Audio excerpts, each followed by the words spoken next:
So మనం వచ్చేసి అయితే ఇంటర్నేషనల్ సర్వీస్ అయితే వేపిస్తున్నాం అనమాట. కార్తిక్ మన నేషనల్ అనుకుంటువా, ఇంటర్నేషనల్ నేపాల్ అయితే సర్వీస్ చేపిస్తున్నాం. సెకండ్ సర్వీస్ మన అడ్వెంచర్ 390కి. సో సెకండ్ సర్వీస్ ఎస్టిమేషన్ ఏంటంటే అరౌండ్ 3100 మన ఇండియన్ రూపీస్ అయితే చెప్పారు అనమాట. సో గలీజ్ అంటే గలీజ్ అయింది. ఎంత గలీజ్ అంటే ఇంత ఘోరం ఇట్లుండాలి యాక్చువల్లీ, ఇట్లా అయిపోయింది అనమాట. హలో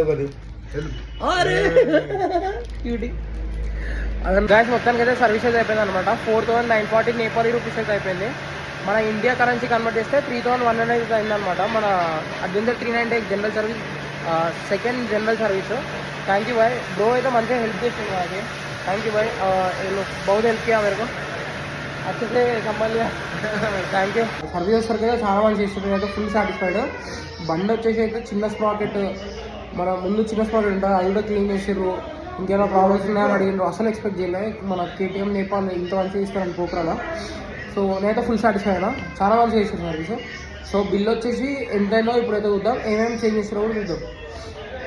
మొత్తం బిల్ వచ్చేసి అయితే 4940 అయింది Nepali rupees. So India convert చేస్తే అరౌండ్ 3100 అయితే అవుతుంది అనమాట. సో ఇది సీన్.